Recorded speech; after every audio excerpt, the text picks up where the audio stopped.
बाबा जी और हुजूर जी की प्यारी साध संगत जी, राधा स्वामी जी। संगत जी, अक्सर हम सब सुनते हैं कि जो किस्मत में लिखा है उसे कोई नहीं बदल सकता। क्योंकि किस्मत क्या है? हमारे पिछले जन्मों के किए हुए कर्मों का हिसाब। और कर्मों का नियम अटल माना जाता है। जो बोया है वही हमें कभी न कभी भोगना ही पड़ता है। लेकिन संगत जी, यहां एक बहुत गहरी बात समझने वाली है। संत महापुरुष अक्सर फरमाते हैं कि कर्मों का लेखा जोखा जरूर होता है, पर अगर पूर्ण सद्गुरु की मौज हो जाए तो वे किसी की भी किस्मत के पन्ने बदलने में समर्थ हैं। उनके लिए कुछ भी असंभव नहीं है। ऐसा ही एक वाकया सुनने में आया जिसने यह बात पूरी तरह सिद्ध कर दी। कहते हैं बाबा जी के एक सेवादार के ऊपर पुराने कर्मों का बहुत भारी बोझ था। किस्मत जैसे चारों तरफ से रास्ते बंद कर रही थी। हालात ऐसे कि वह खुद भी समझ नहीं पा रहा था कि आगे बढ़े कैसे। पर संगत जी, जब मालिक की नजर पड़ जाए तो सब कुछ बदल जाता है। एक दिन बाबा जी की ऐसी मौज चली कि उस सेवादार के लिखे हुए कर्म ही बदल गए। जिस जगह दर्द लिखा था वहां सुख लिख दिया गया। जहां रुकावट थी वहां राहें खोल दी गईं। जहां अंधेरा था वहां उजाला कर दिया गया। कृपा इतनी बरसी कि सेवादार से वह कृपा संभाले नहीं संभल रही थी। यूं समझ लो संगत जी, मालिक ने उस पर मेहर की ऐसी बरसात कर दी कि उसकी जिंदगी ही बदल गई। अब आइए आपको इस पूरी घटना की विस्तृत कहानी सुनाते हैं।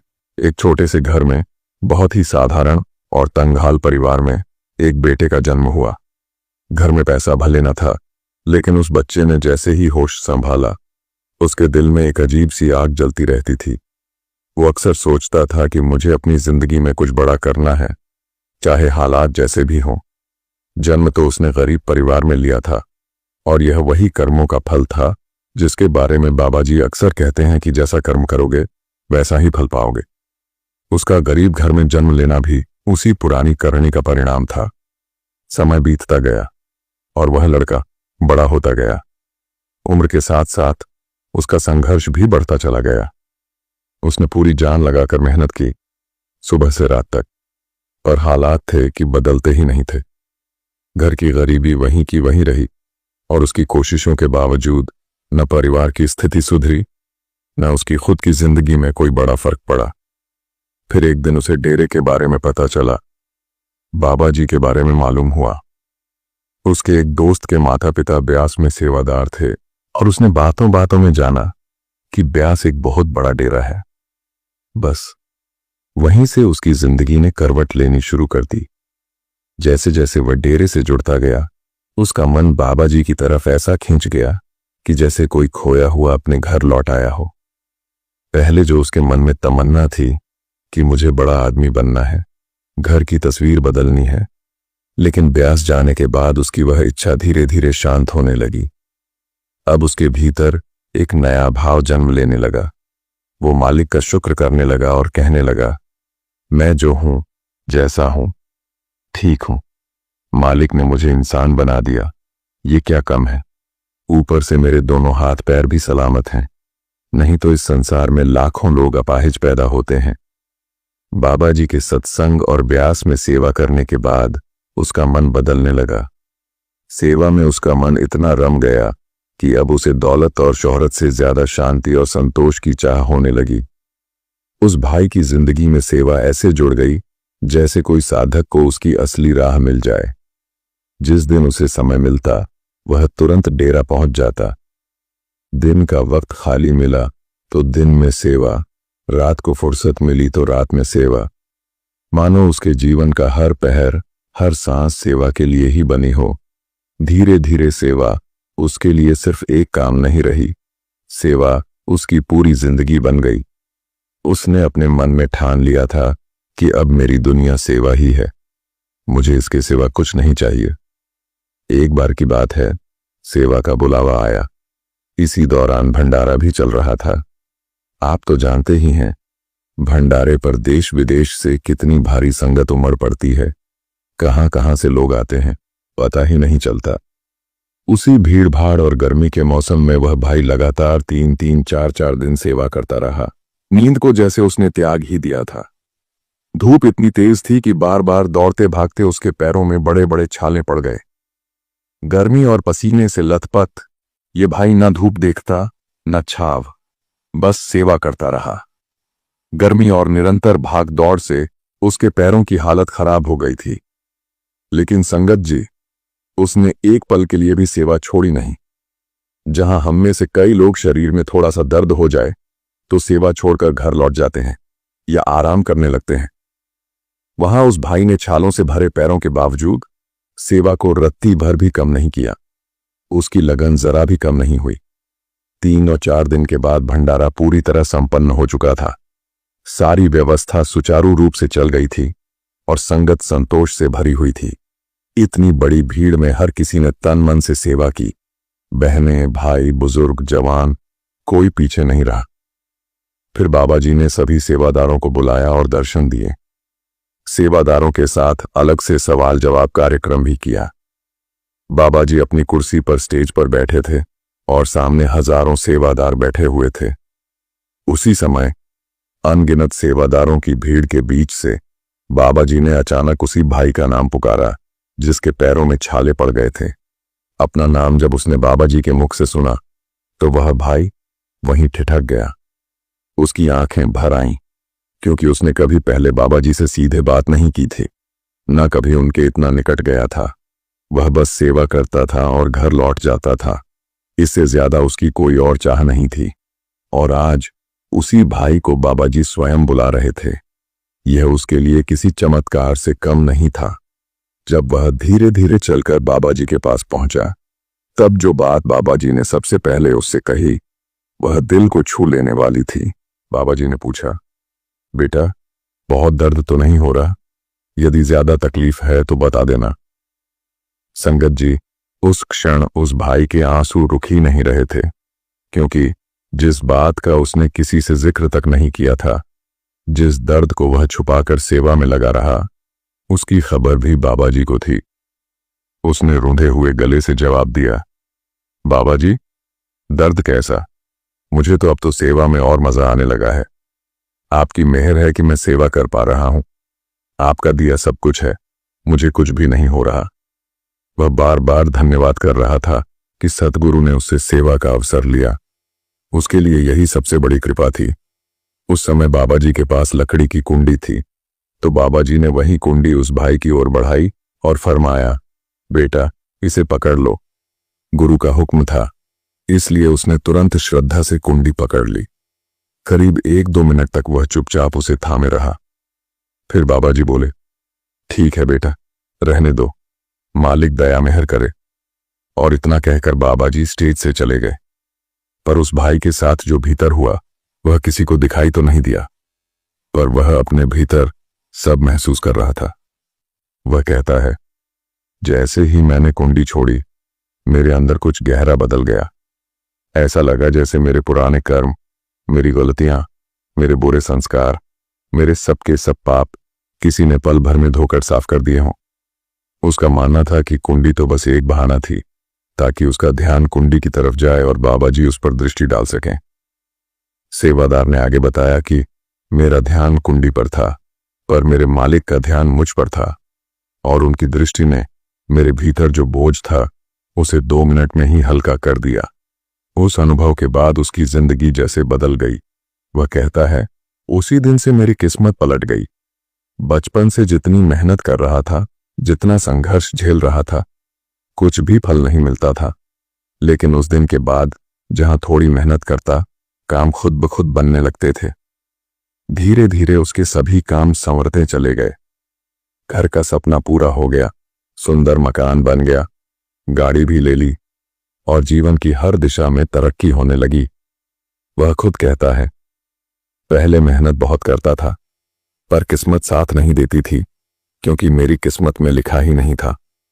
इसलिए मेहनत के बाद भी कुछ मिलता नहीं था।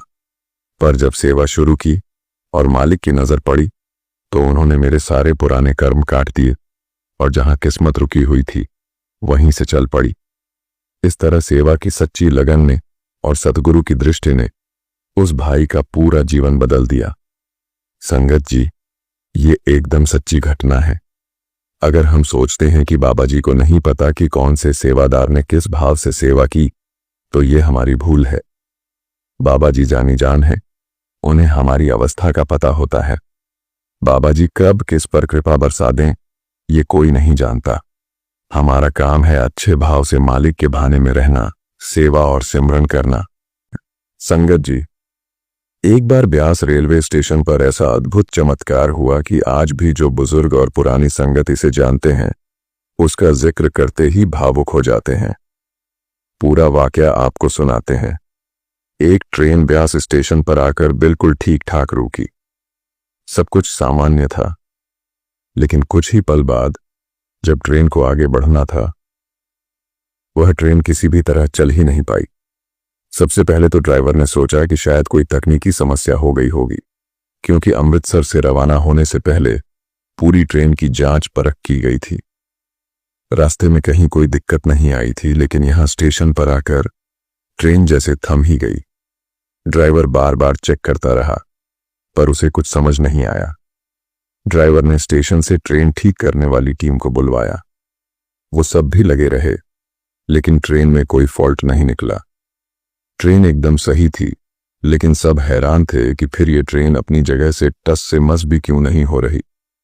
फिर बड़े स्टेशन से एक बहुत बड़े मैकेनिक को बुलाया गया। उसने भी पूरा निरीक्षण किया, लेकिन उसे भी कोई खराबी दिखाई नहीं दी। सारी टीम हैरान थी, जब सब ठीक है तो ट्रेन चल क्यों नहीं रही। उसी दौरान संगत जी, हमारे मालिक, हमारे बाबा जी ने अपनी कृपा की छाया उस पल पर डाली, और जैसे ही उनकी दया दृष्टि उस परिस्थिति पर पड़ी, वही ट्रेन जो कई मिनटों से रुकी थी, जो किसी मशीन से, किसी कोशिश से नहीं चल रही थी, वह अचानक बिना किसी मरम्मत के चल पड़ी। न कोई पार्ट बदला, न कोई तकनीकी सुधार, न ही कोई अतिरिक्त प्रयास। बस गुरु की कृपा से ट्रेन फिर से धीरे धीरे आगे बढ़ने लगी। यह घटना उस समय की है जब पहले बड़े महाराज जी हुआ करते थे। पुराने बुजुर्ग सेवक और संगत इस घटना को साफ साफ याद करते हैं। अगर आपकी जान पहचान में अगर कोई बड़ा बुजुर्ग पुराने समय से सत्संगी हैं, तो उनसे पूछना, वे आपको इस चमत्कार की पूरी कहानी बताएंगे। दरअसल वो ट्रेन इसलिए वहां स्टेशन पर रुकी हुई थी क्योंकि अमृतसर से एक बुजुर्ग बीबी ब्यास आने के लिए उस ट्रेन में सवार हुई थी, और वो बहुत ही कमाई वाली बीबी थी। ट्रेन में बैठते ही वो भजन सिमरन करने लगी और उसकी सूरत चढ़ गई। कुछ ही देर में ट्रेन ब्यास स्टेशन पर आकर रुक गई। अब क्योंकि इस कमाई वाली माता जी ने भी ब्यास उतरना था, लेकिन ये अपने ध्यान में थीं, तो इन्हें पता ही नहीं चला कि ब्यास आ चुका है, और आसपास बैठे लोगों को भी नहीं पता था कि माता जी ने कहाँ उतरना है। इसलिए ब्यास स्टेशन आने के बाद किसी ने माता जी को ध्यान से जगाने की कोशिश नहीं की, और लगभग 2 घंटे के बाद माता जी की सूरत नीचे उतरी। और माता जी को बाद में जब पता लगा कि ये ट्रेन सद्गुरु ने आगे ही नहीं बढ़ने दी, क्योंकि उनकी एक प्यारी रूह उस ट्रेन से नहीं उतरी थी। संगत जी, ऐसे न जाने कितने ही चमत्कार देखने और सुनने को मिलते हैं। अगर आप भी ऐसे किसी चमत्कार को जानते हैं तो आपके अपने YouTube चैनल सतगुरु सेवा सिमरन के कमेंट बॉक्स में जरूर बताएं। आइए अब एक और सच्ची घटना सुनाते हैं संगत जी। अब मैं आपको एक ऐसी बहन की कहानी सुनाने जा रहा हूं जिसे सुनकर आपका विश्वास और भी मजबूत हो जाएगा। खासकर वे बहनें जिनकी जिंदगी में परेशानियां बहुत हैं, जिनके पति उन्हें तंग करते हैं, गुस्सा करते हैं, बुरा भला कहते हैं, या जिनकी सासू मां हर समय ताने देती हैं, घर का माहौल बिगाड़ देती है। उनके लिए आज की यह साखी किसी वरदान से कम नहीं है। बहुत सी बहनों का विश्वास परिस्थितियों की वजह से टूट जाता है। डर, तनाव, अपमान, सब कुछ मिलकर मन को कमजोर कर देता है। लेकिन इस बहन की कहानी सुनकर उनके टूटे हुए भरोसे में भी फिर से जान आ सकती है। तो संगत जी, बिना देर किए उस बहन का अनुभव आपको सुनाते हैं। एक बहन थी जिसका दिल कुल मालिक में डूबा हुआ था। वह बड़े प्रेम से भगवान को मानती थी, साधना करती थी, भजन भक्ति करती थी। उसके दिल में मालिक के लिए एक अलग ही लगन थी। लेकिन उसके घर की स्थिति बिल्कुल विपरीत थी। उसके पति बहुत ज्यादा शराब पीते थे, अक्सर नशे में डांट फटकार कर देते, कभी कभी बेहद खराब शब्द भी बोल देते। ऊपर से उसकी सासू मां, जो हर बात में रोका टोकी करती, हर समय ताने मारती, कुछ न कुछ उल्टा सीधा कहती रहती थीं। आपने भी ऐसे कई घर देखे होंगे जहां मकान कितना भी बड़ा और सुंदर हो, पर इंसान की कड़वी बोली घर को नर्क बना देती है। हर दिन झगड़े, ताने, उलाहने, गालियां, मानो घर की हवा ही भारी हो जाती है। लेकिन जिस बहन की हम बात कर रहे हैं, वह बहन कहती है, अगर वही इंसान अपनी जुबान पर थोड़ा संयम रख ले और अपनी जीभ पर मालिक का नाम जपने लगे, तो वही घर कुछ ही दिनों में स्वर्ग बन सकता है। चाहे कोई अल्लाह को माने, वाहेगुरु को माने या किसी भी रूप में मालिक को माने, अगर मन शांत हो जाए और मुंह से मीठे शब्द निकलने लगें, तो घर की काया बदलने में देर नहीं लगती। उस बहन ने अपनी कहानी सुनाते हुए बताया कि उसका घर का माहौल कितना कठिन था। उसके पति नशे में डूबे रहते और अक्सर उससे बेहद बुरा व्यवहार करते थे। ऊपर से सासू माँ जो हर बात पर ताने देती, डांटती और जरा सी बात पर उसे परेशान कर देती थीं। फिर भी उस बहन के दिल में एक ही तमन्ना पल रही थी, कब डेरे जाऊं, कब अपने मालिक से नाम लूं। लेकिन डर इतना गहरा था कि कदम आगे नहीं बढ़ा पाती थी। वह सोचती, अगर मैं डेरे चली गई तो पति भी मारेंगे, सासू माँ भी, न जाने कितना झूठ सच सुनना पड़ेगा। फिर भी अंदर से एक आवाज उसे खींच रही थी, जाना ही है, चाहे कुछ भी हो जाए। उसने नामदान की तारीख के बारे में पता किया और उसी गली में रहने वाली 3-4 औरतें भी नाम लेने जा रही थीं। वे बोलीं, बहन तुम भी साथ चलो, हम भी आज ही नाम लेने जा रहे हैं। वो बहन उन सत्संगी बीवियों के साथ जाना तो चाहती थी, लेकिन दिक्कत यह थी कि उस बहन के पास 1 रुपया भी नहीं था। उसकी जेब पूरी तरह खाली। फिर भी दिल में विश्वास भरा हुआ था कि मेरा सद्गुरु मुझे खुद अपने पास बुलाएगा। पैसे हों या ना हो, मैं जरूर पहुंचूंगी। अपने पति और सास से मांगती तो वहां से उसको पता था कि गाली के सिवा कुछ नहीं मिलेगा। इसलिए उसने 1-2 जान पहचान वाली बीवियों से पैसा उधार मांगा, लेकिन किसी ने उसको पैसा नहीं दिया। नामदान वाले दिन वो घर से निकली और जाकर डेरे जाने वाली एक बस में बैठ गई। ना उसके पास जाने का किराया और ना वापस आने का किराया था। बस बाबा जी पर विश्वास करके वो एक बस में बैठ गई। थोड़ी देर बाद कंडक्टर टिकट काटने आया, लेकिन टिकट कंडक्टर ने उस बहन से टिकट कटवाने की बात ही नहीं की और वो चुपचाप दूसरी सवारियों की टिकट काट कर आगे बढ़ गया। अब ये बहन बहुत हैरान हो रही थी कि टिकट काटने वाले भाई ने मुझसे टिकट लेने को क्यों नहीं कहा। बहन पूरा रास्ता बस यही सोचती रही कि मुझसे पैसे क्यों नहीं मांगे। जैसे ही ब्यास का बस स्टैंड आया तो बहन जब नीचे उतरने लगी तो उसने टिकट वाले भाई से पूछ लिया कि आपने मुझसे टिकट के पैसे क्यों नहीं मांगे। तो टिकट वाले भाई ने बताया कि आपकी टिकट तो आपके भाई साहब ने कटवा दी थी। वो उसी बस में सबसे पीछे वाली सीट पर बैठे थे। उन्होंने कहा कि आगे उस सीट पर मेरी बहन बैठी है और ये हम दोनों की टिकट काट दो, इसीलिए मैंने आपसे टिकट के पैसे नहीं मांगे। ये सुनकर उस बहन के होश उड़ गए और फिर बहन ने पूछा कि वो इस बस में कहाँ बैठे हैं। तो टिकट वाले ने कहा कि वो तो पिछले स्टॉप पर ही उतर गए थे। अब ये और भी होश उड़ाने वाली बात थी। वो बहन बस से नीचे उतरकर सोचती रही कि ऐसा कैसे हो सकता है, मेरा तो कोई भाई है ही नहीं, फिर टिकट वाला किसकी बात कर रहा था। लेकिन उस बहन को अब समझ आ गया था कि खुद बाबा जी उस बस में बैठे थे और चुपचाप टिकट के पैसे देकर बीच में ही कहीं उतर गए। संगत जी, ये सब बात होती है विश्वास की। जिसको विश्वास है उसका साथ और हाथ बाबा जी कभी भी नहीं छोड़ते। इसलिए अपने गुरु पर विश्वास रखिए। गुरु प्यारी साध संगत जी, आप सभी को प्यार भरी राधा स्वामी जी। प्यारी साध संगत जी, एक आदमी ने बाबा जी से सवाल पूछा, बाबा जी, जब जाना ही आत्मा को है तो हम भजन सिमरन करके अपने शरीर को क्यों दुख दें, शरीर तो यहीं रह जाएगा और जल जाएगा। बाबा जी ने बड़े ही प्यार से उस आदमी को जवाब दिया, बेटा दूध पीते हो। उसने हाँ में सिर हिलाया तो बाबा जी बोले, दूध को बर्तन में डालकर गर्म क्यों करते हो। इसलिए क्योंकि दूध बिना बर्तन के गर्म नहीं हो सकता। जब बर्तन आग पर जलेगा तभी तो दूध गर्म होगा। उसी प्रकार शरीर में दर्द होगा तभी तो हमारी आत्मा तृप्त होगी। इसी प्रकार शरीर से होकर ही भजन सिमरण आत्मा तक पहुंचता है। एक वैद्य जी थे। उनकी पत्नी की आदत थी कि घर में जो सामान चाहिए होता वह मोबाइल में लिखकर उन्हें मैसेज कर देती थी। वैद्य जी दुकान पर जाकर पहले बाबा जी का नाम लेते, फिर पत्नी ने जो सामान मैसेज में लिखा होता उनके भाव देखते और उनका हिसाब करते। फिर बाबा जी से प्रार्थना करते कि हे सतगुरु, मैं तो आपके ही आदेश के अनुसार भजन सिमरण छोड़कर यहां दुकान में आकर बैठा हूं। वैद्य जी कभी अपने मुंह से किसी रोगी से फीस नहीं मांगते थे। कोई देता था, कोई नहीं भी देता था। एक बात निश्चित थी कि जैसे ही उस दिन के जरूरी सामान खरीदने योग्य पैसे पूरे हो जाते थे, उसके बाद वह किसी से भी दवा के पैसे नहीं लेते थे, चाहे मरीज कितना ही अमीर क्यों ना हो। एक दिन वैद्य जी ने दुकान खोली, बाबा जी को जाकर माथा टेका। जरूरी सामान का मैसेज देखा तो वह मैसेज को देखते ही रह गए। उन्हें अपनी आंखों के सामने तारे चमकते हुए नजर आए। आटे, दाल, चावल आदि के बाद पत्नी ने लिखा था, बेटी का विवाह 20 तारीख को है, उसके दहेज का सामान।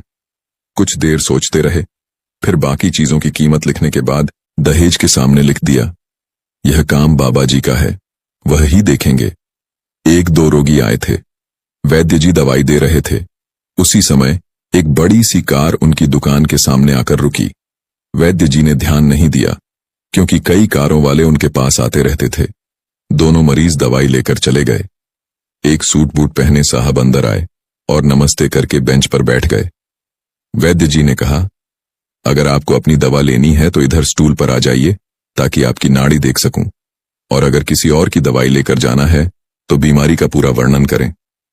वह साहब कहने लगे, वैद्य जी, आपने मुझे पहचाना नहीं। मेरा नाम मदन लाल है। मैं 15-16 साल के बाद आपकी दुकान पर आया हूं। मैं आपको अपनी पिछली मुलाकात का हाल सुनाता हूं, फिर आपको सारी बात याद आ जाएगी।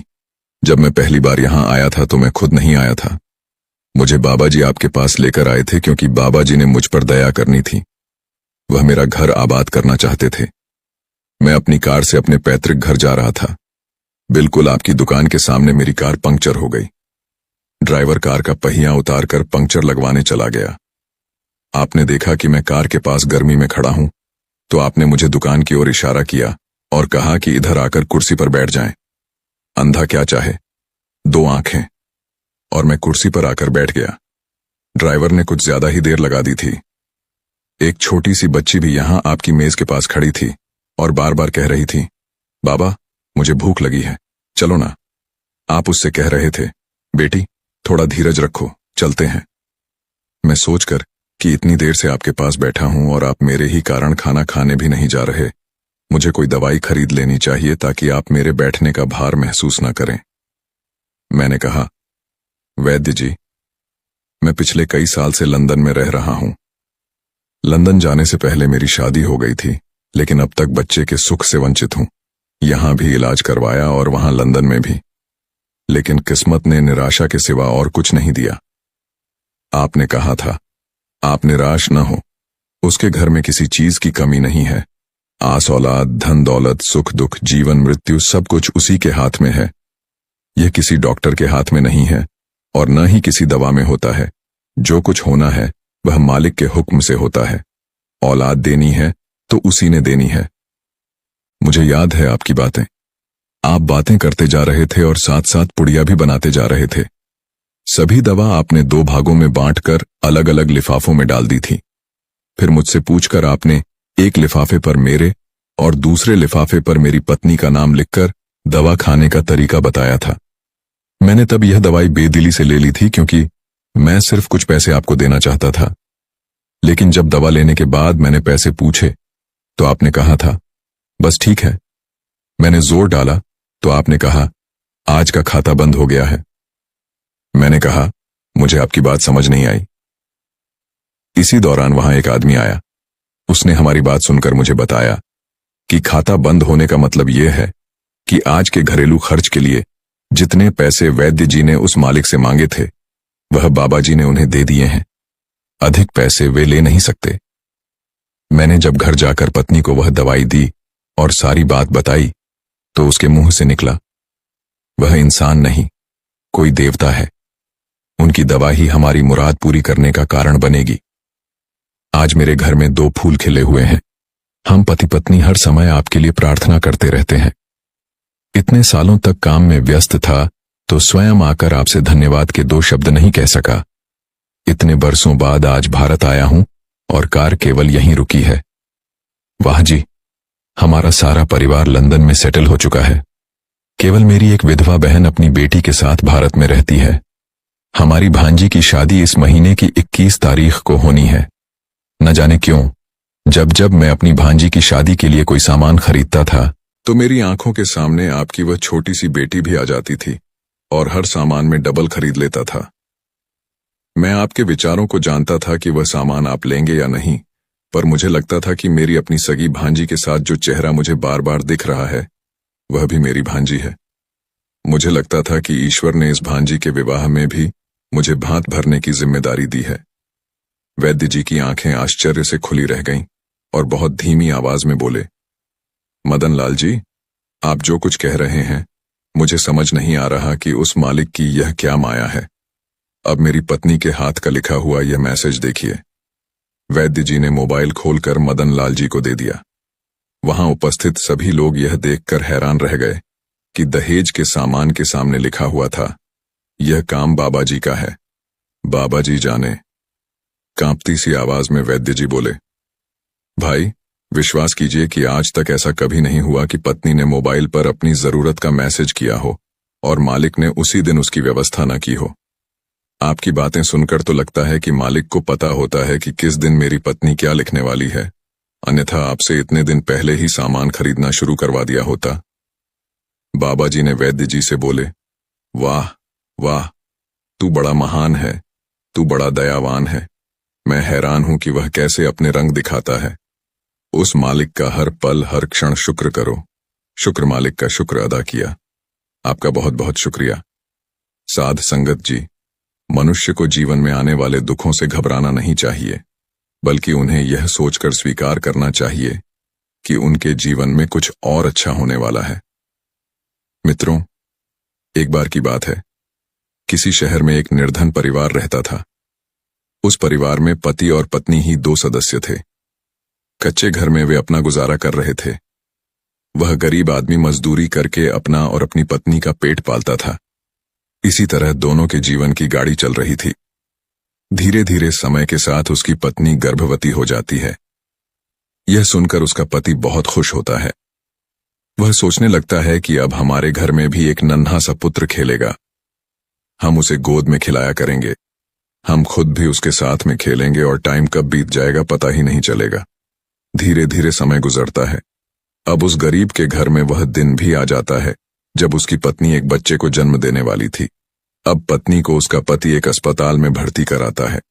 प्रसव का समय जब निकट आता है तो इधर वह गरीब आदमी अपने होने वाले बच्चे को लेकर मन में सपने संजोता है। तब तक उसके पास यमराज का बुलावा आ जाता है। उसकी एक दुर्घटना में मृत्यु हो जाती है। शहर के कुछ लोग इधर उस आदमी का अंतिम संस्कार करते हैं तो दूसरी तरफ उसकी स्त्री अस्पताल में अपने बच्चे को जन्म दे रही होती है।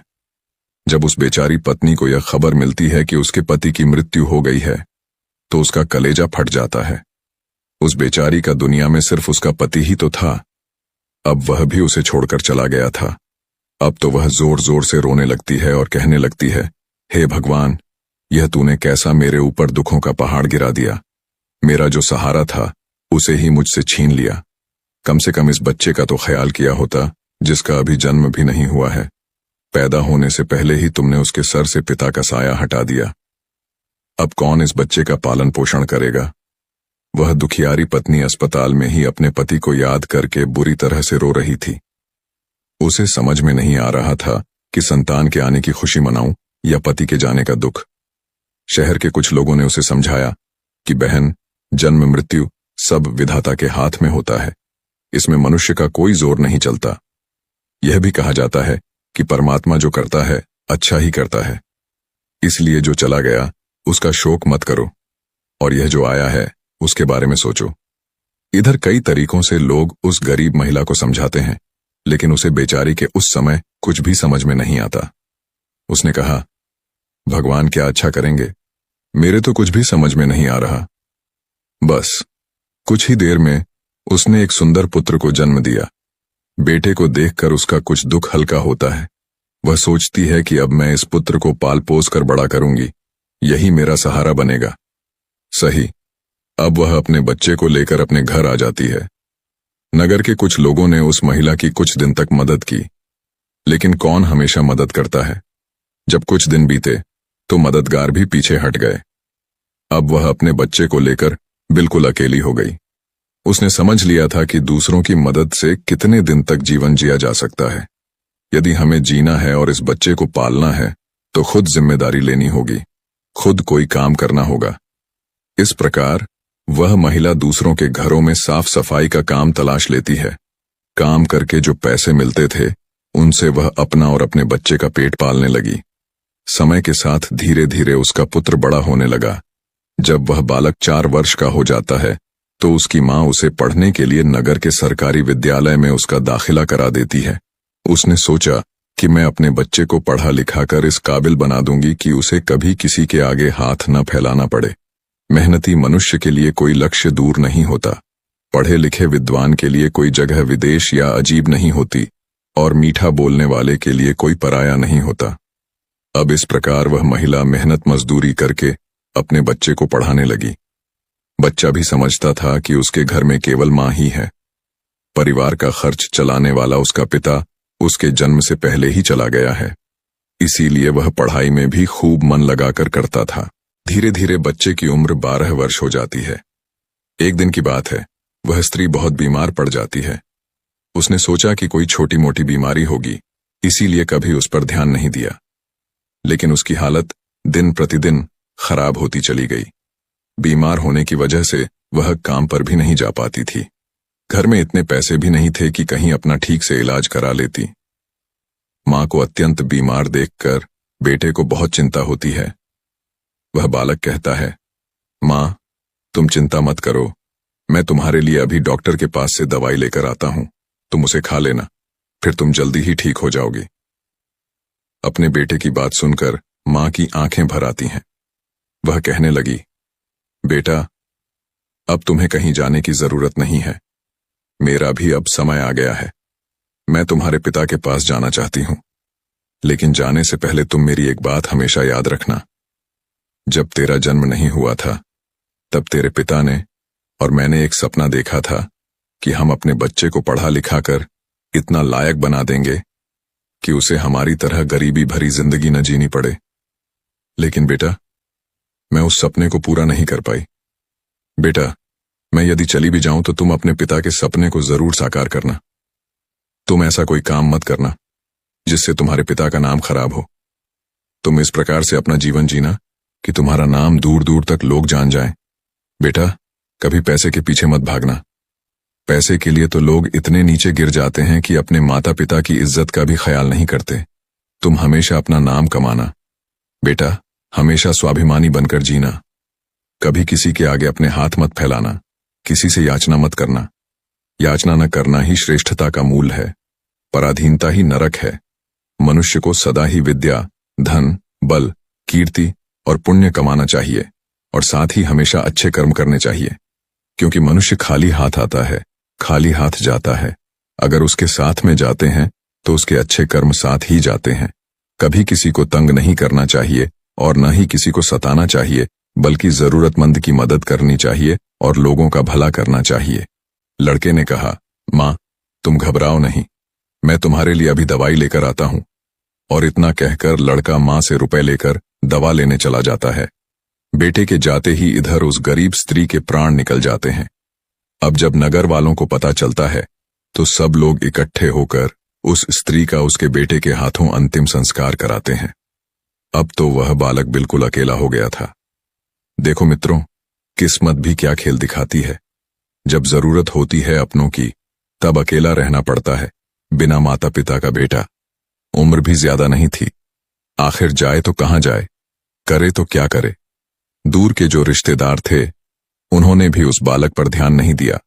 आखिर वह गरीब जो था, लेकिन वह बच्चा अकेले ही अपने जीवन की राह पर चल देता है। उसने कभी हार नहीं मानी। जो पैसे मां छोड़ गई थी, कुछ दिन तक उन पैसों से उसका गुजारा चलता रहा। कुछ दिन के बाद वह पैसे खत्म हो जाते हैं। घर में भी कुछ नहीं था। अब तो एक ही चारा था कि कुछ काम धंधा किया जाए, तभी भोजन की व्यवस्था होगी, तभी स्कूल की फीस भरी जाएगी। लड़के को अपनी माँ की बात अच्छी तरह याद थी। उसकी माँ ने कहा था, बेटा, कितना भी बुरा वक्त आ जाए पर किसी के आगे हाथ मत फैलाना, मेहनत करके ही अपना जीवन यापन करना। लड़के को अपनी माँ की यह बात अच्छी तरह याद थी, इसलिए वह कभी किसी के आगे भीख नहीं मांगता था। विद्यालय से आने के बाद वह किसी के खेतों में काम करने चला जाता तो कभी किसी की चाय की दुकान पर काम कर लेता। वहां से कुछ पैसे मिलते तो अपने विद्यालय की फीस भर देता था और अपने खाने पीने की सामग्री खरीद लेता था। इस प्रकार छोटी सी आयु में वह बच्चा काम भी करता था और मजदूरी भी करता था। धीरे धीरे कुछ साल ऐसे ही निकल जाते हैं। बच्चा अब अपने नगर से निकलकर कस्बे में पढ़ने लगता है। ऐसे ही करते करते कई दिन बीत जाते हैं। अब वह लड़का एक दिन भूख प्यास से व्याकुल हो उठता है और उसकी हालत मरने जैसी हो जाती है। अब वह हिम्मत करके किसी घर का दरवाजा खटखटाता है। उस घर से एक महिला बाहर आती है। पहले तो वह महिला उस लड़के से पूछती है, बेटा, तुमने दरवाजा क्यों बजाया? क्या कुछ काम है? लड़का दोनों हाथ जोड़कर कहता है, माँ जी, मैंने दोपहर के समय आपको तकलीफ दी, इसके लिए क्षमा चाहता हूं। बेटा, तुम्हारा नाम क्या है? अब वह लड़का कहता है, माँ, मेरा नाम कुंदन है। तब वह महिला पूछती है, बेटा, क्या तुम्हें कुछ चाहिए? मैं तुम्हारी क्या मदद कर सकती हूं? वह महिला भी एक बच्चे की मां थी, इसीलिए ममता का भाव उसके शब्दों में था। उस महिला के पूछने पर एक बार तो कुंदन के मन में यह आया कि चलो इन मां जी से कह ही देता हूं कि मैं 2-3 दिन से भूखा हूं और भोजन न मिलने के कारण बहुत परेशान हूं। लेकिन उसके स्वाभिमान ने उसे रोक लिया और वह भोजन की जगह पानी मांग बैठा। कहने लगा, मां जी, मुझे बहुत जोर की प्यास लगी थी, इसीलिए दरवाजा खटखटाया था। क्या एक गिलास पानी मिल सकता है? लेकिन वह महिला बहुत समझदार थी। उसने जब लड़के को देखा तो वह समझ गई कि बालक बहुत भूखा है। वह कहती है, बेटा, तुम थोड़ी देर रुको, मैं तुम्हारे लिए पानी लेकर आती हूं। वह महिला घर के अंदर जाती है और अपनी रसोई से एक गिलास दूध और कुछ लड्डू लेकर द्वार पर आती है और दूध से भरा गिलास उस कुंदन को दे देती है। कुंदन ने जब गिलास लिया तो उसमें दूध था। दूध को देखकर कुंदन खुश हो जाता है। अब कुंदन मन ही मन उसे मां को दुआएं देने लगता है। महिला ने उसे पहले लड्डू खाने को दिए और कहा, बेटा, दूध गर्म है, तुम पहले लड्डू खा लो, जब दूध ठंडा हो जाए तब पी लेना। कुंदन जब उस महिला को देखता है तो उसे ऐसा लगता है जैसे उसकी ही मां उसे यह दूध पीने को दे रही है। मन ही मन सोचता है, कितनी अच्छी मां है, मैंने एक गिलास पानी मांगा था और यह दूध ले आई। उसने समझ लिया कि मैं भूखा हूं। कुंदन आराम से बैठकर लड्डू खाता है और दूध पीता है। तब वह स्त्री कहती है, बेटा, क्या तुम्हें और कुछ चाहिए? कुंदन सोचने लगता है कि इस दूध के बदले में मैं इस माता को क्या दे सकता हूं। मेरे पास तो कुछ भी नहीं है। दूध पीने के बाद कुंदन कहता है, मां जी, मैंने आपसे पानी मांगा और आपने मुझे दूध पिलाया, इसके बदले में मैं आपको क्या दे सकता हूं? महिला ने कहा, बेटे, मैंने तुम्हें दूध इसलिए नहीं पिलाया है ताकि तुमसे बदले में कुछ ले सकूं। महिला कहने लगी, बेटा, तुम्हारा चेहरा देखकर लग रहा था कि तुम बहुत भूखे हो, तो मैंने सोचा कि पानी की जगह दूध ही पिला देती हूं, इसलिए मैं तुम्हारे लिए दूध ले आई। कुंदन ने फिर कहा, नहीं मां जी, आप इसके बदले में मुझसे जरूर कुछ मांगिए, मैं आपको अपनी हैसियत के हिसाब से कुछ जरूर दूंगा। कुंदन की बात सुनकर महिला सोचती है, यह तो स्वाभिमानी है, वह बार बार उससे मांगने की बात करता है तो वह महिला उसका मन रखने के लिए कह देती है, बेटा, मैंने यह दूध पिलाकर तुम पर कोई एहसान नहीं किया है, फिर भी यदि तुम मुझे कुछ देना चाहते हो तो तुम मुझे एक वचन दो कि जिस प्रकार आज मैंने तुम्हारी मदद की है, इसी प्रकार तुम भी जब कभी मदद करने लायक हो जाओ तो किसी जरूरतमंद की मदद कर देना। जिस दिन तुम किसी की मदद कर दोगे उसी दिन तुम मेरे इस एहसान से मुक्त हो जाओगे। उसकी मां ने कहा था, बेटा, कितना भी बुरा वक्त आ जाए पर किसी के आगे हाथ मत फैलाना, मेहनत करके ही अपना जीवन यापन करना। लड़के को अपनी मां की यह बात अच्छी तरह याद थी, इसलिए वह कभी किसी के आगे भीख नहीं मांगता था। विद्यालय से आने के बाद वह किसी के खेतों में काम करने चला जाता, तो कभी किसी की चाय की दुकान पर काम कर लेता। वहां से कुछ पैसे मिलते तो अपने विद्यालय की फीस भर देता था और अपने खाने पीने की सामग्री खरीद लेता था। इस प्रकार छोटी सी आयु में वह बच्चा काम भी करता था और मजदूरी भी करता था। धीरे धीरे कुछ साल ऐसे ही निकल जाते हैं। बच्चा अब अपने नगर से निकलकर कस्बे में पढ़ने लगता है। ऐसे ही करते करते कई दिन बीत जाते हैं। अब वह लड़का एक दिन भूख प्यास से व्याकुल हो उठता है और उसकी हालत मरने जैसी हो जाती है। अब वह हिम्मत करके किसी घर का दरवाजा खटखटाता है। उस घर से एक महिला बाहर आती है। पहले तो वह महिला उस लड़के से पूछती है, बेटा, तुमने दरवाजा क्यों बजाया? क्या कुछ काम है? लड़का दोनों हाथ जोड़कर कहता है, माँ जी, मैंने दोपहर के समय आपको तकलीफ दी, इसके लिए क्षमा चाहता हूं। बेटा, तुम्हारा नाम क्या है? अब वह लड़का कहता है, माँ, मेरा नाम कुंदन है। तब वह महिला पूछती है, बेटा, क्या तुम्हें कुछ चाहिए? मैं तुम्हारी क्या मदद कर सकती हूं? वह महिला भी एक बच्चे की मां थी, इसीलिए ममता का भाव उसके शब्दों में था। उस महिला के पूछने पर एक बार तो कुंदन के मन में यह आया कि चलो इन मां जी से कह ही देता हूं कि मैं 2-3 दिन से भूखा हूं और भोजन न मिलने के कारण बहुत परेशान हूं। लेकिन उसके स्वाभिमान ने उसे रोक लिया और वह भोजन की जगह पानी मांग बैठा। कहने लगा, मां जी, मुझे बहुत जोर की प्यास लगी थी, इसीलिए दरवाजा खटखटाया था। क्या एक गिलास पानी मिल सकता है? लेकिन वह महिला बहुत समझदार थी। उसने जब लड़के को देखा तो वह समझ गई कि बालक बहुत भूखा है। वह कहती है, बेटा, तुम थोड़ी देर रुको, मैं तुम्हारे लिए पानी लेकर आती हूं। वह महिला घर के अंदर जाती है और अपनी रसोई से एक गिलास दूध और कुछ लड्डू लेकर द्वार पर आती है और दूध से भरा गिलास उस कुंदन को दे देती है। कुंदन ने जब गिलास लिया तो उसमें दूध था। दूध को देखकर कुंदन खुश हो जाता है। अब कुंदन मन ही मन उसे मां को दुआएं देने लगता है। महिला ने उसे पहले लड्डू खाने को दिए और कहा, बेटा, दूध गर्म है, तुम पहले लड्डू खा लो, जब दूध ठंडा हो जाए तब पी लेना। कुंदन जब उस महिला को देखता है तो उसे ऐसा लगता है जैसे उसकी ही मां उसे यह दूध पीने को दे रही है। मन ही मन सोचता है, कितनी अच्छी मां है, मैंने एक गिलास पानी मांगा था और यह दूध ले आई। उसने समझ लिया कि मैं भूखा हूं। कुंदन आराम से बैठकर लड्डू खाता है और दूध पीता है। तब वह स्त्री कहती है, बेटा, क्या तुम्हें और कुछ चाहिए? कुंदन सोचने लगता है कि इस दूध के बदले में मैं इस माता को क्या दे सकता हूं। मेरे पास तो कुछ भी नहीं है। दूध पीने के बाद कुंदन कहता है, मां जी, मैंने आपसे पानी मांगा और आपने मुझे दूध पिलाया, इसके बदले में मैं आपको क्या दे सकता हूं? महिला ने कहा, बेटे, मैंने तुम्हें दूध इसलिए नहीं पिलाया है ताकि तुमसे बदले में कुछ ले सकूं। महिला कहने लगी, बेटा, तुम्हारा चेहरा देखकर लग रहा था कि तुम बहुत भूखे हो, तो मैंने सोचा कि पानी की जगह दूध ही पिला देती हूं, इसलिए मैं तुम्हारे लिए दूध ले आई।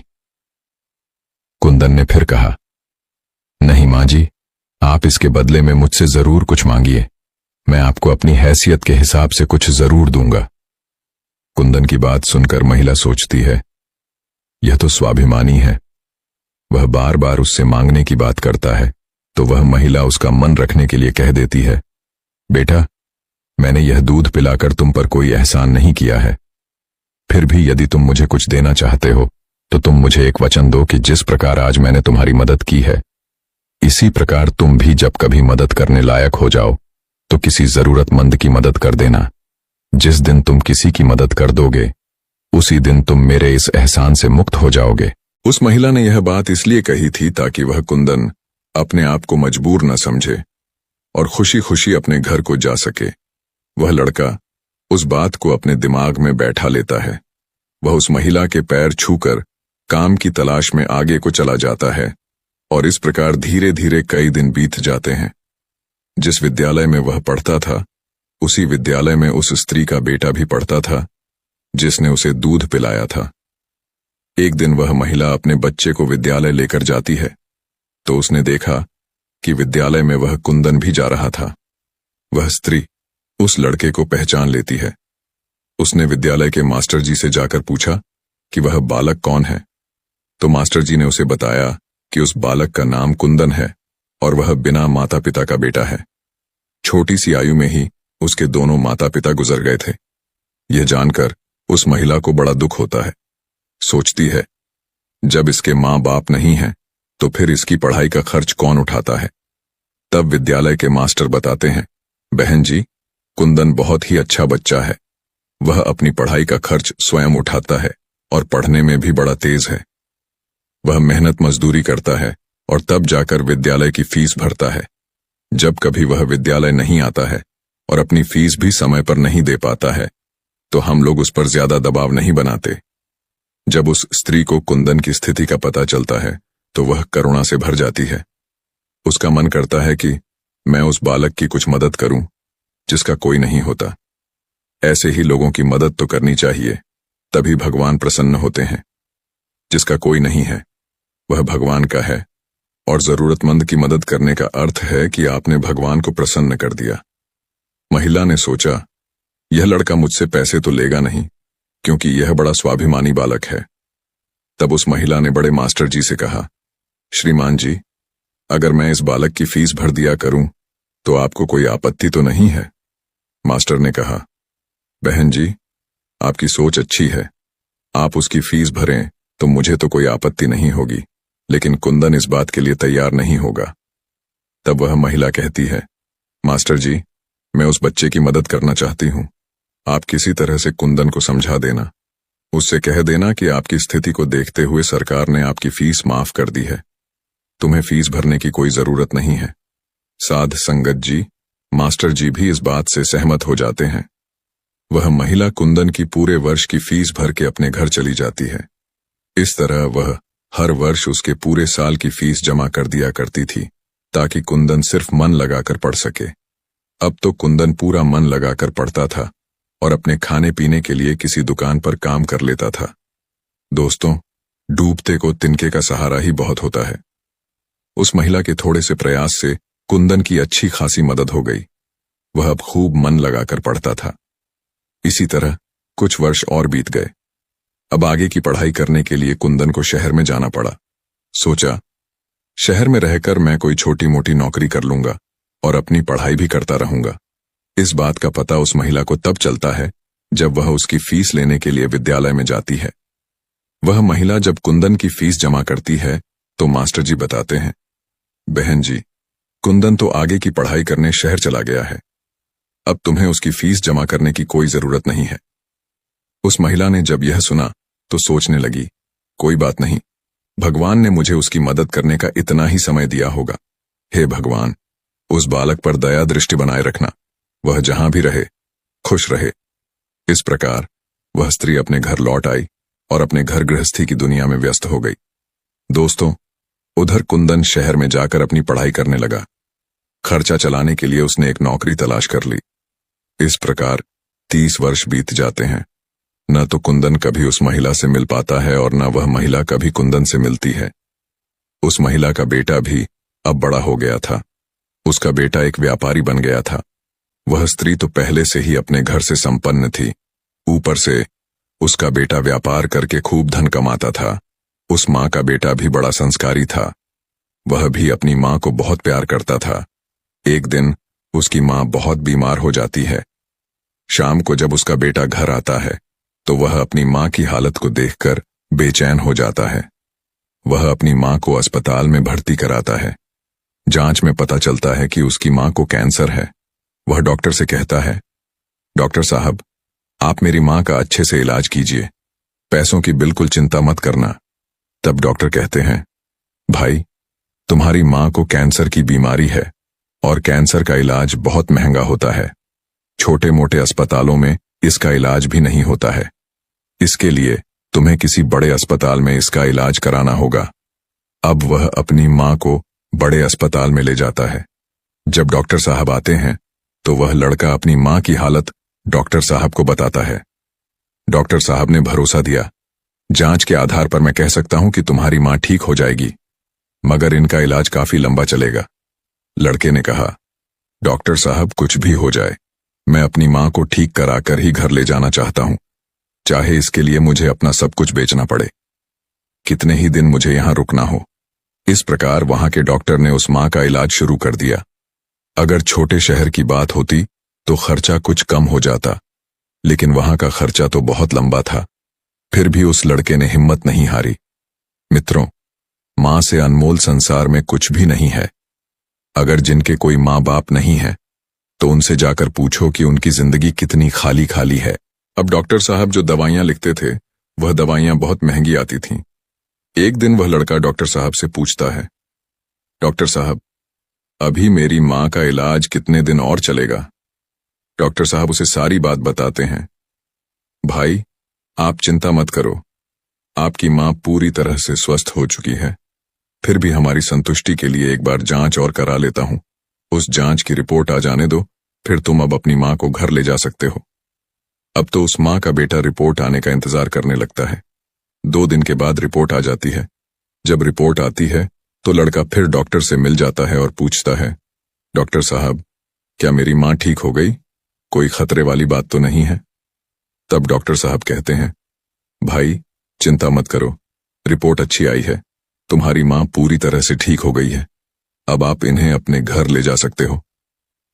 डॉक्टर की बात सुनकर बेटा खुश हो जाता है और डॉक्टर साहब को बहुत धन्यवाद देता है। लड़का अपनी मां के पास जाता है और सोचता है, भगवान का लाख लाख धन्यवाद, मेरी मां बच गई, मेरी मेहनत सफल हो गई। यही बात वह अपनी मां को बताने के लिए जाता है और मां से कहता है, मां, तुम पूरी तरह से ठीक हो गई हो, अब हम जल्द ही अपने घर जाने वाले हैं।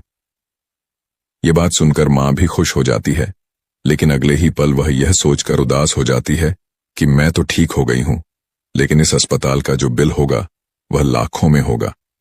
कैसे मेरा बेटा चुका पाएगा? इतनी मोटी रकम की व्यवस्था वह कहां से करेगा? उसके पास जो जमा पूंजी थी वह तो सब इलाज में खर्च हो गई। मां को उदास देखकर बेटा समझाता है, मां, तुम क्यों उदास होती हो? मैं अपना सब कुछ बेचकर आपके इलाज का बिल चुका दूंगा। घर मकान तो बाद में भी बना लूंगा। इसीलिए मां, तुम्हें इन बातों की चिंता करने की कोई जरूरत नहीं है। बेटा अपनी मां को बहुत समझाता है, मगर मां तो मां होती है। उसका अपने बेटे के लिए चिंता करना स्वाभाविक था। मां सोचने लगती है कि मेरा बेटा यदि सब कुछ बेच देगा तो फिर वह आगे अपना जीवन कैसे चलाएगा? इसके भविष्य का क्या होगा? वह मां रात भर यही सोचती रही। चिंता करते करते मां और बेटा दोनों की रात निकल गई। जब अगला दिन होता है और उसकी मां की छुट्टी का समय होता है तो अस्पताल का एक कर्मचारी एक लिफाफा लेकर मां बेटे के पास आता है और उस महिला के बेटे से कहता है कि डॉक्टर साहब ने आपके लिए यह बिल का लिफाफा भेजा है। आप इस बिल को ठीक से देख लो और इस बिल को चुकाकर तुम अपनी मां को अपने घर ले जाओ। अब बिल का लिफाफा देकर वह अस्पताल का कर्मचारी चला गया। अब वह लड़का उस बिल के लिफाफे को खोलते हुए सोचता है कि पता नहीं कितना बिल होगा। बेटे को चिंता में देखकर मां भी परेशान हो जाती है। मां एकदम से बेटे के हाथ से वह बिल का कागज छीन लेती है। मां उस बिल को खोलकर देखती है। अब एक तरफ अस्पताल के जो सबसे बड़े डॉक्टर थे वह भी उस समय वहीं पर पहुंच जाते हैं। इधर मां ने जब उस लिफाफे को खोलकर देखा तो उसमें एक छोटी सी पर्ची रखी हुई थी। उस पर्ची पर लिखा हुआ था, मां जी, आपने बिल तो 30 साल पहले ही भर दिया था, जब आपने 2 दिन के भूखे बच्चे को 1 गिलास दूध और लड्डू खिलाए थे और अगले 5 साल तक उस बच्चे की विद्यालय की फीस भी भरी थी। मां, मैं उस दिन बहुत भूखा था और मुझे ऐसा लगा था जैसे कि मेरी खुद की मां मेरे सामने खड़ी है। आपने मेरी बहुत मदद की थी। पर्ची को पढ़ते ही महिला की आंखें फटी की फटी रह जाती हैं।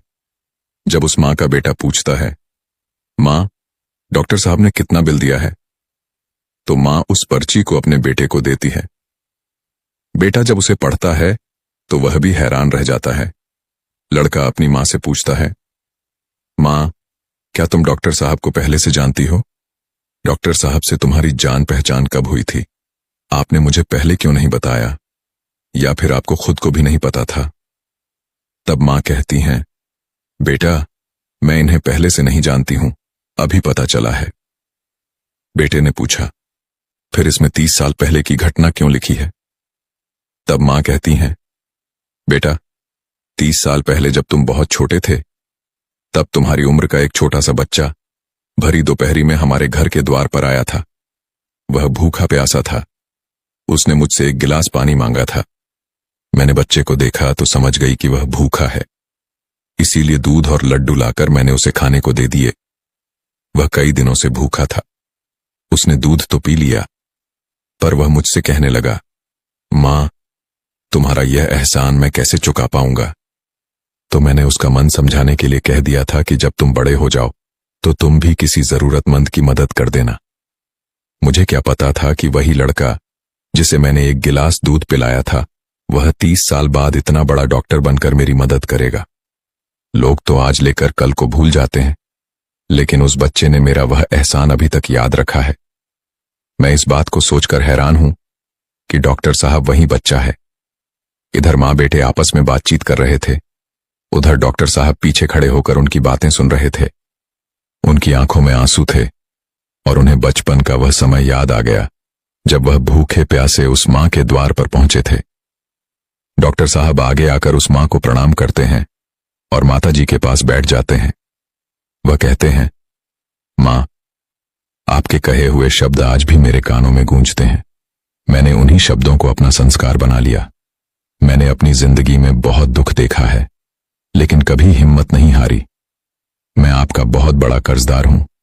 यदि आपने मेरे विद्यालय की फीस नहीं भरी होती तो आज मैं इतना बड़ा डॉक्टर नहीं बनता। मेरे पिताजी का सपना था कि एक दिन मैं इतना बड़ा बनूं, और वह सपना आपकी वजह से ही सच हुआ है। मां, यह आपकी ही देन है। मैंने तो आपको उसी दिन अपनी मां मान लिया था जिस दिन आपने ममता भरी छांव में बैठाकर मुझ भूखे को दूध पिलाया था। इतना कहने के बाद डॉक्टर साहब वह सारे पैसे लौटा देते हैं जो मां की दवाई में खर्च हुए थे, और मां के चरणों में अपना सिर रख देते हैं। अब मां डॉक्टर साहब को उठाकर अपने सीने से लगा लेती है। डॉक्टर साहब और मां की आंखें आंसुओं से भरी हुई थीं। जब यह दृश्य अस्पताल के सारे लोग देखते हैं तो सब हैरान रह जाते हैं। सबकी आंखें नम हो जाती हैं। साध संगत जी, यह बातें जो भी व्यक्ति समझ लेगा वह कभी गरीब नहीं रहेगा। पहली बात, मनुष्य को जीवन में आने वाले परिवर्तनों से घबराना नहीं चाहिए, बल्कि उन्हें यह सोचकर स्वीकार करना चाहिए कि उनके जीवन में कुछ और अच्छा होने वाला है। इन परिवर्तनों से मनुष्य बहुत कुछ सीखता है और वह सही राह पकड़ लेता है। जो अपने साथ हुई घटनाओं से टूट जाता है वह कभी आगे नहीं बढ़ पाता। दूसरी बात, अंधेरा चाहे कितना ही घना हो, एक छोटा सा दीपक उसे मिटा डालता है। उसी तरह अगर जीवन में कुछ अंधेरा आ जाए तो ज्ञान रूपी दीपक से अंधेरे को मिटाकर सही रास्ता ढूंढा जा सकता है। ज्ञान वह चीज है जो रंक से राजा बना देती है, भटके को सही मार्ग दिखा देती है।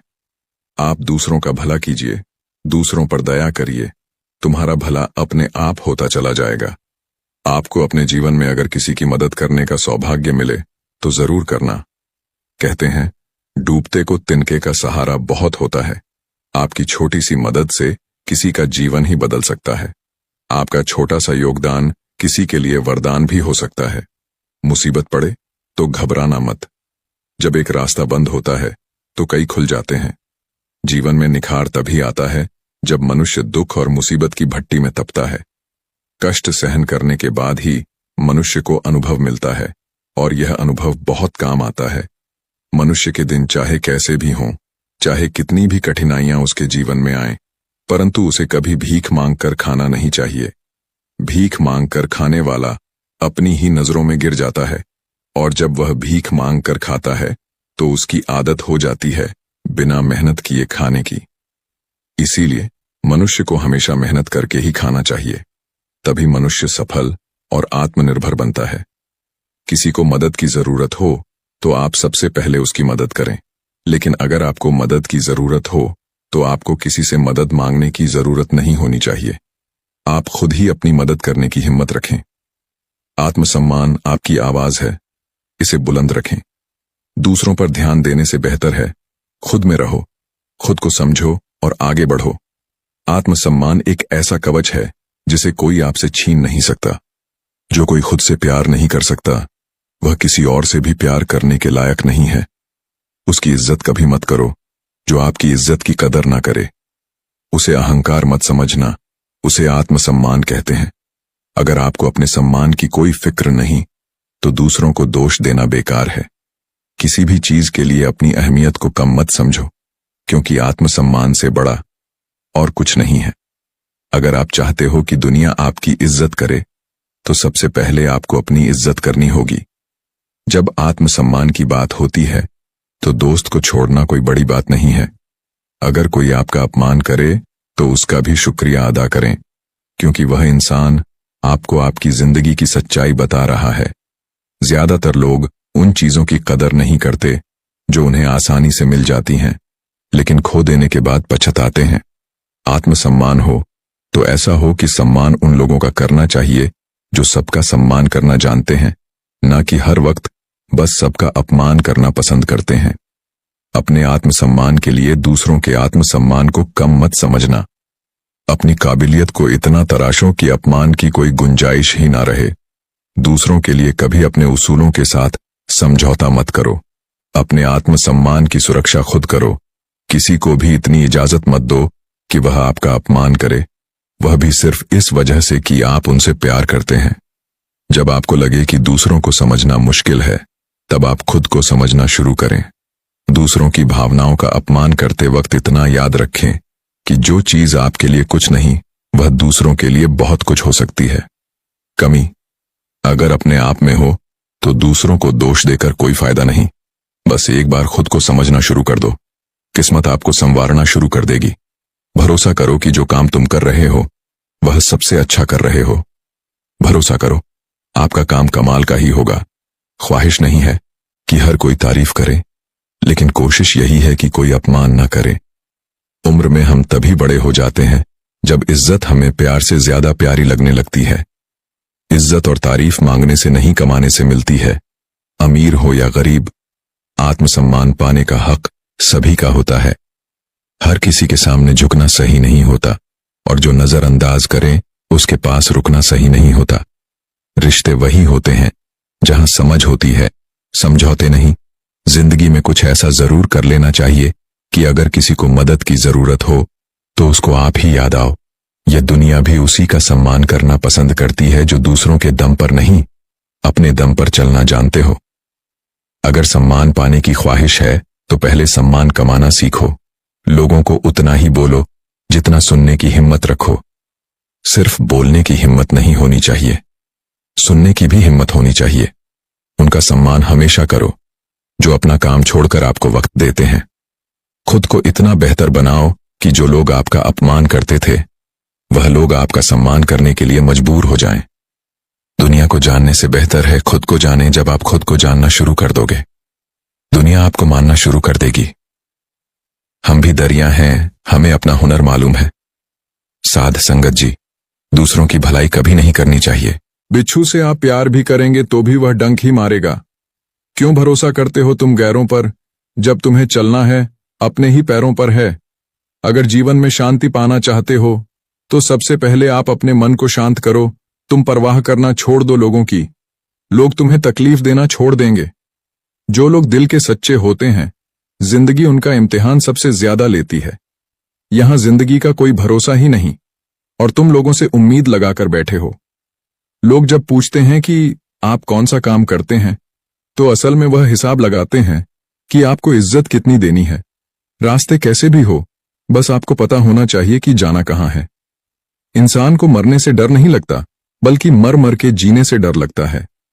संघर्ष थका जरूर देता है, लेकिन हमें बाहर से सुंदर और अंदर से मजबूत बनाता है। जिम्मेदारियों की एक खास बात होती है, यह आपको बिगड़ने नहीं देती। गीता में लिखा है कि व्यक्ति को सही समय की प्रतीक्षा करके स्वयं को मूर्ख नहीं बनाना चाहिए, क्योंकि सही समय खुद कभी नहीं आता है, बल्कि इसे बनाने के लिए प्रयत्न करने पड़ते हैं। किसी का हाथ तभी पकड़ना जब उसका साथ जिंदगी भर निभा सको, वरना हाथ पकड़कर उसे भरोसे में मत रखना मित्रों। जिन्हें ज्ञान है उन्हें घमंड कैसा, और जिन्हें घमंड है उन्हें ज्ञान कैसा। अगर कोई आपको बुरा कहे तो दिल पर मत लेना, क्योंकि इस दुनिया में ऐसा कोई नहीं है जिसे सब अच्छा कह सके। इतने समझदार बनो कि लोगों को माफ करो, लेकिन इतने बेवकूफ मत बनना कि धोखा देने वालों पर दोबारा विश्वास करने लगो। जब कोई समझे नहीं तो उसे समझने की जरूरत ही क्या है? जब कोई माने नहीं तो उसे मनाने की जरूरत ही क्या मित्रों? जब गिरने वाले अपने हो तो संभलने में बहुत समय लगता है। होना एक दिन सबका हिसाब है, क्योंकि जिंदगी कर्मों से लिखी किताब है। अकेले खड़े होने का साहस रखो। ये दुनिया सिर्फ ज्ञान देती है, साथ नहीं। किसी का सरल स्वभाव उसकी कमजोरी नहीं, बल्कि उसके मां बाप का दिया हुआ संस्कार होता है। जिन्होंने आपको कष्ट दिया है, कष्ट तो उन्हें भी मिलेगा। और विश्वास रखना, आपको यह देखने का मौका भी मिलेगा अकेले रहना बहुत सही है, बजाय उन लोगों के साथ रहने के जो आपकी कदर नहीं करते। उम्मीद जिंदा रखिए। देखना, आज आप पर हंसने वाले कल तालियां बजाएंगे। आपकी जिंदगी में तब तक कुछ नहीं बदलेगा जब तक आप खुद को नहीं बदलोगे। कोई आपका साथ नहीं देगा। यहां आपको लड़ना भी खुद है और संभलना भी खुद है। आप जितना डरोगे, लोग आपको उतना ही डराएंगे।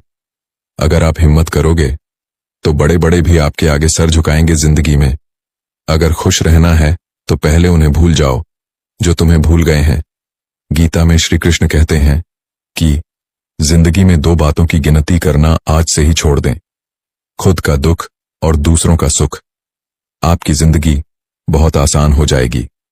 अगर किसी के स्वाभिमान पर बार बार चोट पहुंचाई जाए तो रिश्ता कितना ही प्यारा क्यों ना हो, आखिर में टूट ही जाता है। बेहतरीन इंसान अपनी सच्ची बातों से जाना जाता है, क्योंकि अच्छी बातें तो दीवारों पर भी लिखी होती हैं।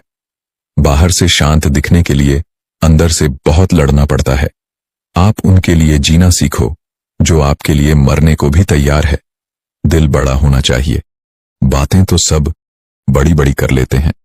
खोई हुई चीज को याद मत करो, और जो मिला है उसे बर्बाद मत करो। माँ बाप की बातें जिंदगी में कभी धोखा नहीं देती।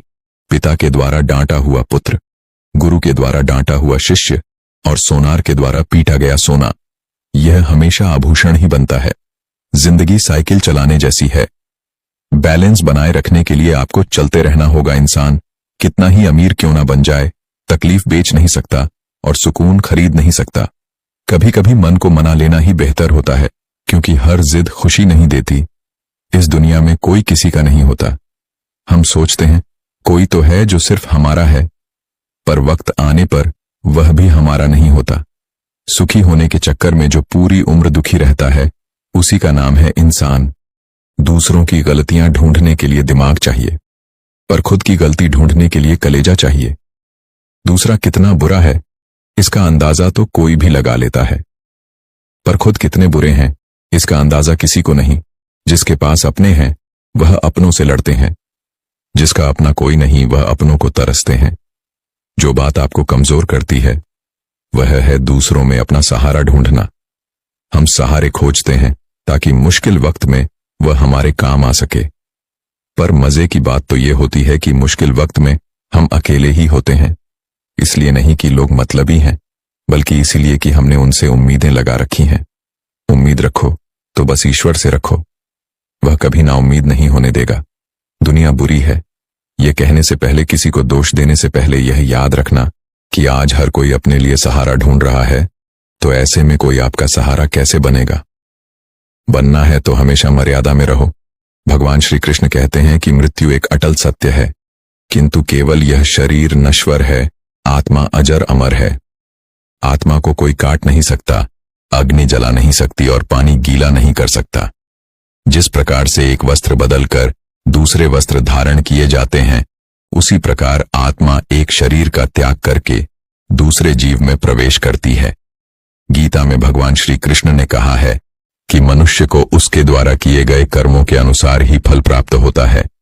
इसलिए मनुष्य को सदैव सत्कर्म करने चाहिए। गीता में कही गई इन बातों को प्रत्येक व्यक्ति को अपने जीवन में मानना चाहिए।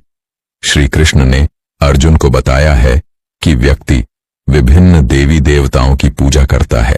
जिस तरह बुद्धि के लिए माता सरस्वती की पूजा, धन के लिए माता लक्ष्मी की और बाल के लिए हनुमान जी की पूजा की जाती है, उसी तरह प्रत्येक व्यक्ति किसी न किसी कार्य की पूर्ति के लिए अन्य देवी देवताओं की पूजा करता है। लेकिन वह श्रद्धा भाव अंत में मेरे लिए ही होता है। इस पूजा में व्यक्ति प्रत्यक्ष रूप से मेरा नाम स्मरण नहीं कर रहा है, बल्कि अपनी इच्छाओं की पूर्ति के लिए देवताओं की पूजा कर रहा है। गीता में बताया गया है कि व्यक्ति को किसी भी परिस्थिति में अपना आपा या अपना व्यवहार नहीं बदलना चाहिए। जो व्यक्ति सुख एवं दुख में एक समान व्यवहार रखता है और अपने काम को पूर्ण करता है, फल की चिंता किए बिना कर्मों को पूरा करता है, वही सबसे श्रेष्ठ व्यक्ति कहलाता है। अन्यथा जो खुशी में लोभी हो जाता है और दुख में क्रोध का साथ देता है, ऐसे व्यक्ति से न केवल मनुष्य बल्कि देवता भी क्रोधित हो जाते हैं। साध संगत जी, ऐसी ही रूहानी सत्संग साखियां सुनने के लिए चैनल को सब्सक्राइब जरूर करें जी। राधा स्वामी जी।